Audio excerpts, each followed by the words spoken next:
महाराज, संपूर्ण ब्रह्मांड की रचना करने वाले, जिनको भगवान शिव ने स्वयं ब्रह्मदेव से कहा है कि ब्रह्मा जी तुम सृष्टि खंड को आगे बढ़ाइए, सृष्टि की रचना करिए, और आज ही के दिन, यही चैत्रीय प्रतिपदा के दिन,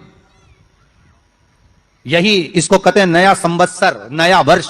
हिंदू धर्म में क्यों कहा जाता है? आज ही के दिन ब्रह्मा जी ने महाराज सृष्टि की रचना करना प्रारंभ करा था। आज ही के दिन भगवान शिव और ब्रह्मा का संवाद हुआ था। सीधे भगवान शंकर ब्रह्मदेव के पास जाकर बोले थे, हे ब्रह्मदेव, आप सृष्टि की रचना करिए। तो ब्रह्मा जी ने पूछा था, सारे नक्षत्र आपने बनाए, सारे दिन आपने बनाए, सारी घड़ियां आपने बनाई, सारा पल आपने बनाया, मनुष्य की श्वास गिनती, काउंटिंग, अर्थात मनुष्य के शरीर की रोमावली, ये सब आपने निश्चित करी है।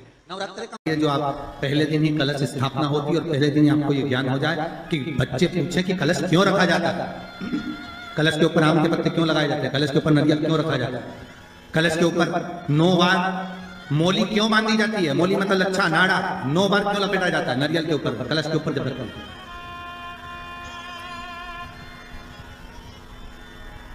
कलश के ऊपर जब जब श्रीफल रखाता है, नारियल रखाता है, तो उस पर 5 बार 7 बार मोली नहीं लपेटी जाएगी, तो 9 ही बार लपेटी जाएगी। 5 या 7 बार लपेटते हैं तो कहते हैं कि लक्ष्मी की छिन्नता होती है, और वो 9 बार लपेटी जाती है तो भरपूर लक्ष्मी का भंडार भरती है। क्यों क्यों कहते हैं?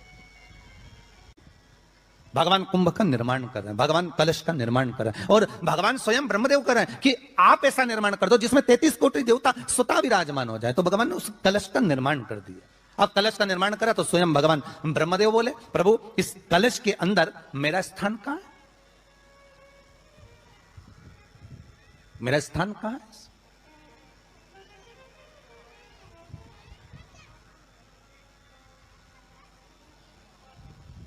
बहुत ध्यान देना महाराज, कलश का जो मुख होता है उस मुख पर भगवान विष्णु का स्थान होता है। किसका स्थान है? भगवान विष्णु का। थोड़ा सा नीचे आओगे, जहां से कलश का मुख दबा हुआ होता है, वह जगह भगवान स्वयं शिव की होती है। किसकी जगह है? भगवान शंकर की। कलश का अग्रभाग, नीचे का भाग जहां से फैला हुआ होता है, वहां ब्रह्मा का आधिपत्य स्थापित होता है। फिर कलश का जो नीचे का भाग होता है वो भगवान शिव और शक्ति का स्थान होता है।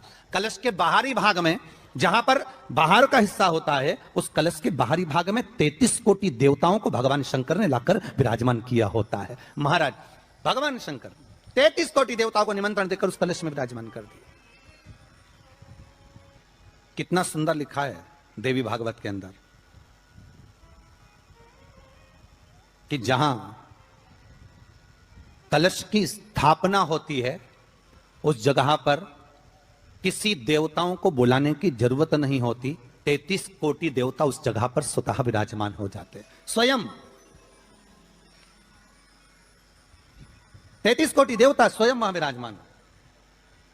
नवरात्रे एकम से प्रारंभ नहीं होते, अमावस्या की रात्रि से प्रारंभ हो जाते, इसलिए उसको कहते हैं नवरात्रे। क्योंकि नवमी के दिन माता जी का विसर्जन हो जाता है, जवारों का विसर्जन हो जाता है, व्रत करने वाले कन्या पूजन भोजन भंडारा कराकर विराम दे देते हैं। तो नवमी की रात्रि उसमें नहीं जुड़ा पाती, उसमें रात्रि अगर जुड़ती है तो ये अमावस्या की रात्रि से जुड़ना प्रारंभ होता है, तब जाकर वो नवरात्रि पूर्ण हो पाती है।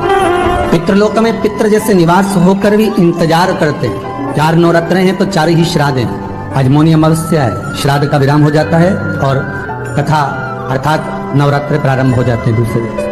तो यहाँ शास्त्र कह रहा है जैसे हमें प्रतीक्षा रहती है कोई अच्छे कार्य की, कि घर में कोई शुभ कार्य हो, घर में कोई अच्छा आयोजन हो तो अपने को आनंद होगा, प्रसन्नता होगी। उसी तरह हमारे जो पूर्वज चले गए, जो पूर्वज चाहे वो अधोगति में गए हों, चाहे वो देवगति में गए हों, चाहे वो पितृलोक में निवास कर रहे हों, तो जितने भी पितृलोक में निवास करने वाले पूर्वज होते हैं वो भी ये विचार करते हैं कि हमारे घर के वंश द्वारा, हमारे वंशजों द्वारा कोई ऐसा सत्कर्म हो जिससे हमारे जीवन की वितृप्ति हो और हमें आनंद की अनुभूति हो।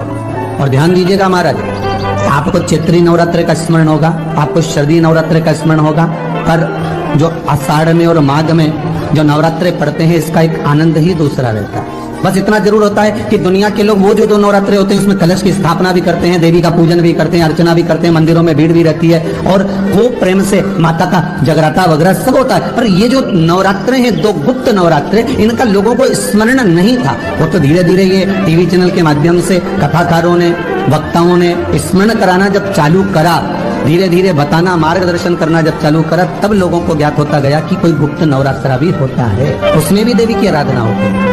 ये चारों नवरात्रे अलग अलग अवस्था के हैं, अलग अलग सुख के हैं और अलग अलग आनंद के।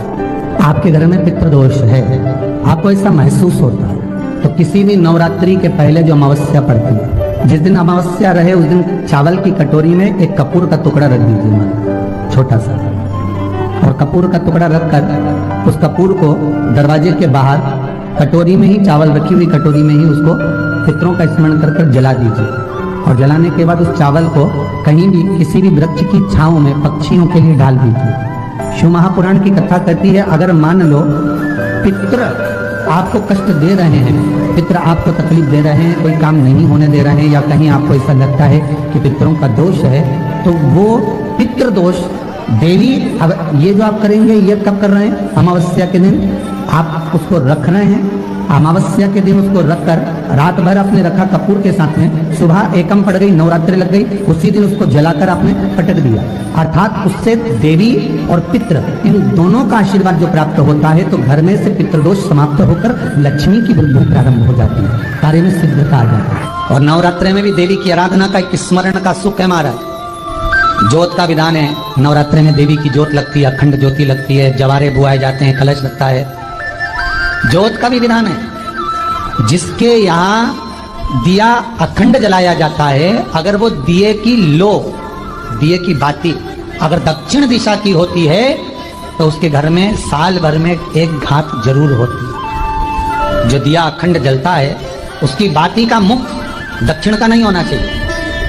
अगर आपने देवी भागवत का स्मरण करा हो, देवी भागवत को अगर सुना हो, तो देवी भागवत में स्पष्ट किया गया कि पूर्व की ओर मुख करा हुआ दिया, अर्थात पूर्व की ओर ज्योत जो जलाई जाती है वो संपदा की वृद्धि करती है। पश्चिम की ओर मुख कर कर जो ज्योत लगाई जाती है महाराज, वो बेबहू को देती है। और उत्तर की ओर जो मुख कर कर ज्योत जलाई जाती है, उत्तर की ओर जो ज्योत का मुख रहता है, वो आयु की वृद्धि करती है, घर में अकाल मौत को रोकती है। दक्षिण की ओर ज्योत ना लगाएं, अगर आपको लगाना है पूरब की लगाएं, पश्चिम की लगाएं या उत्तर की लगाएं। और जितने दिन महारानी जगदम्बा जगतधात्री दुर्गा भवानी चैत्र नवरात्रि में, शरदीय नवरात्रि में, आषाढ़ी नवरात्रि में, आदिकादिक पौष नवरात्रि में हम जगत जननी जगदम्बा की जब स्थापना करते हैं, या हम नूतन घर का प्रवेश करते हैं, या गणेश जी की स्थापना करते हैं, या कोई दुकान को प्रवेश करते हैं, या कोई शुभ कार्य करने के लिए अग्रण्य होते हैं, तो हम कलश की स्थापना क्यों करते? कलश के अंदर आखिर ऐसा क्या विराजमान है कि 33 कोटि देवता उस कलश के अंदर आकर बैठ जाते हैं। आप कोई यज्ञ करने जा रहे हो, आप कोई पोथी पुराण करने जा रहे हो, आप कोई अच्छा कार्य करने जा रहे हो, तो ब्राह्मण देवता कह देते कलश की स्थापना होगी, कलश की शोभा यात्रा निकलेगी, कलश यात्रा निकलेगी, कलश विराजमान होगा। उस कुंभ की, उस घड़े की महत्वता कहां से प्रकट हो गई? शिव महापुराण की कथा कहती है महाराज, भगवान औघड़दानी शंकर स्वयं आद्य शक्ति जगदम्बा से कहते हैं कि जगदम्बा तू क्या चाहती है बोल। तो जगत जननी जगदम्बा कहती है कि जहां मैं हूं वहां शंकर है, ये आपने कह दिया, पर जहां शंकर है वहां पार्वती का होना जरूरी है। उसके लिए सिद्ध करने के लिए एक स्थान ऐसा बनाया जाए जहां पर शंकर विराजमान है और शंकर के साथ पार्वती विराजमान है। तो शिव जी ने कहा, पार्वती उसके लिए मैं तुझे एक सुंदर कलश का निर्माण कर देता हूं। अष्टमी के दिन कन्याओं का भोजन कराओ या नवमी के दिन कन्याओं का भोजन कराओ। पर देवी भागवत तो कहती है, देवी भागवत तो वर्णन करती है कि पहले नवरात्रि से लेकर नौवीं तिथि तक जितने दिन देवी के होते हैं, प्रत्येक दिन में आप किसी भी दिन कन्याओं का भोजन करा सकते हो, पहली रात्रि से लेकर, पहला दिन से लेकर। पर 9वें दिन तो सवेरे पूजन करके, यज्ञ करके, अनुष्ठान करके देवी को विसर्जन कर दिया। फिर नवरात्रि पूर्ण कैसे हुई? नवरात्रि की पूर्णता होती है अमावस्या की रात से गिनी जाती है। कौन से दिन से गिनते हैं? अमावस्या की रात्रि, फिर एकम की रात्रि, फिर दूज की रात्रि, ऐसे गिनते गिनते अष्टमी की रात्रि तक और नौवीं के दिन सुबह तक या दोपहर तक या शाम तक, जब तक आप यज्ञ ना करें तब तक ये 9 रात्रियां पूर्ण गिनी जाती है महाराज देवी भागवत के हिसाब से पूर्णता। अब हमने कन्या भोजन का जो क्रम बनाया, अष्टमी के दिन करा देंगे, नवमी के दिन करा देंगे, इस तिथि को करा देंगे, पर भाव देखिए, शास्त्र कहता है भूखे को भोजन जब कराइए जब उसको भूख लगी हो, और ऐसों को कराइए जिसको जरूरत पड़ रही है। मां जगतजननी की आराधना, जगदम्बा की उपासना। नवरात्रे में 9 दिन में से कोई एक दिन ऐसा ले लो जिस दिन कन्याओं का भोजन कराओ, साथ में उनको लाल चुनरी ओढ़ाओ, या कोई लाल वस्त्र, लाल पूजन की सामग्री उनको दो, सुख मिलेगा।